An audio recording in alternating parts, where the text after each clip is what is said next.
السلام علیکم ورحمۃ اللہ وبرکاتہ۔ محترم ناظرین اکرام، آج کی ویڈیو بنانے کا مقصد کہ دیکھیں پاکستان کن حالات سے گزر رہا ہے۔ حالت جنگ میں ہے، جنگی حالات ہیں۔ اب ان جنگی حالات میں ہم کون سی ایسی دعا پڑھیں کہ اللہ ہمیں ہمارے دشمنوں سے ہماری حفاظت فرمائے، اللہ اپنی پناہ میں لے لے، دشمنوں کے شر سے اللہ حفاظت فرمائے، اور دشمنوں سے خود اللہ مقابلہ کریں اور ہم کو دشمن کے شر سے اپنی پناہ میں لے لیں، دشمن کی دشمنی سے اللہ ہم کو بچا لیں، اللہ اپنی حفاظت میں لے آئیں۔ تو محترم ناظرین اکرام، اللہ تبارک و تعالیٰ سے دعا ہے کہ اللہ تبارک و تعالیٰ میرے پاک وطن، میری پاک سرزمین، میرے پیارے وطن پاکستان کی اللہ حفاظت فرمائے، اور اس پر اٹھنے والی جتنی بھی صہیونی طاقتیں جو اس اسلامی ریاست کی دشمن ہیں، اللہ ان کو نیست و نابود فرمائے، اللہ ان کو عبرت کا نشان بنائے۔ اللہ میرے اور میرے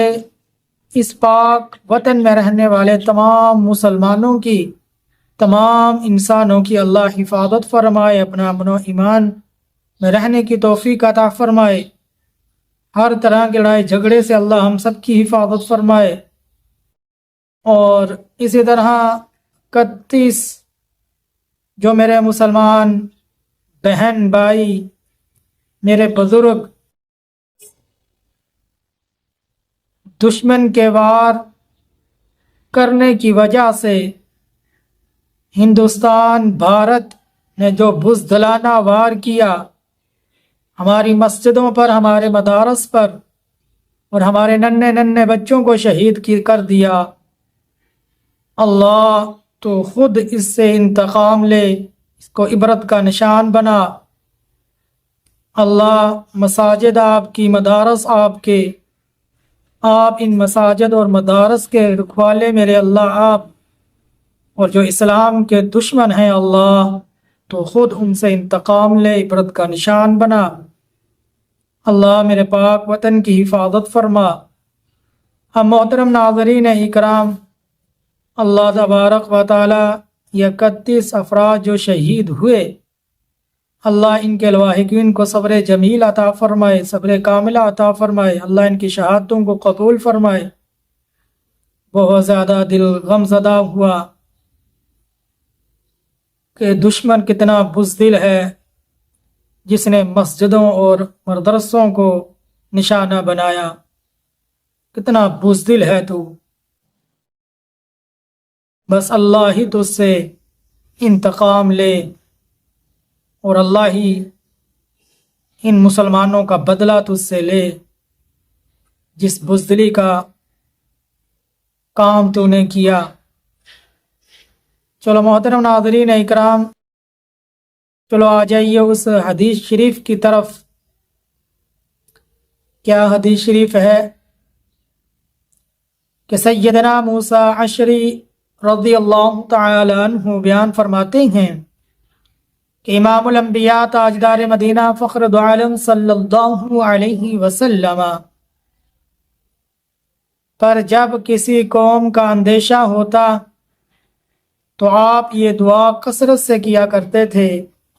اللہم انا نجعلک فی نحورہم ونعوذ بک من شرورہم۔ فرمایا جو شخص کثرت سے اس دعا کو پڑھتا ہے، اللہ اس کو اس کے دشمن سے اپنی حفاظت میں لے آتے ہیں، اپنی پناہ میں لے آتے ہیں، اور خود اللہ تبارک و تعالیٰ اس کے دشمن سے بدلہ لیتے ہیں، اور اس کے شر سے اللہ اپنی پناہ میں لے آتے ہیں، اس کے شر سے اللہ بچا لیتے ہیں، اس کی دشمنی سے اللہ بچا لیتے ہیں۔ تو محترم ناظرین اکرام، ہم کو چاہیے کہ کثرت سے ہم اس دعا کو پڑھا کریں کہ حالت جنگ میں ہے، دشمن کا ہر طرح کا خوف انشاءاللہ ہمارے دل سے نکل جائے گا، موت کا خوف دل سے نکل جائے گا، ہر طرح کا دنیاوی ڈر دل سے نکل جائے گا، صرف اللہ کی ذات کا ڈر خوف دل میں اتر جائے گا، مخلوق کا خوف اس دل سے نکل جائے گا، ہر طرح کے دشمن کا روب دبدبا خوف اس دل سے نکل جائے گا جب آپ اس دعا کو کثرت سے پڑھیں گے۔ اللہم انا نجعلک فی نحورہم ونعوذ بک من شرورہم۔ آپ نے یہ دعا کثرت سے پڑھنی تو اللہ آپ کو اپنی پناہ میں لے آئے گا، دشمن کے وار سے، دشمن کے نقصان سے، دشمن کی دشمنی سے اللہ آپ کی حفاظت فرما لیں گے۔ تو محترم ناظرین اکرام، آپ کو ہماری ویڈیو کیسی لگتی ہے؟ اللہ سے دعا ہے کہ اللہ ہمیں ان باتوں پر عمل کرنے کی توفیق عطا فرمائے، اور ساتھ بتا دیں ہماری ویڈیو آپ کو کیسی لگتی ہے۔ یہ ناظرین اکرام، ہمارے چینل کو سبسکرائب کر لیں، بیل آئیکن کے بٹن کو دبا دیں، اور ہماری ویڈیو کو زیادہ سے زیادہ ثواب کی نیت دوسرے مسلمانوں تک پہنچا دیں۔ اللہ سے دعا ہے اللہ ان باتوں پر عمل کرنے کی توفیق عطا فرمائے، آمین یا رب العالمین۔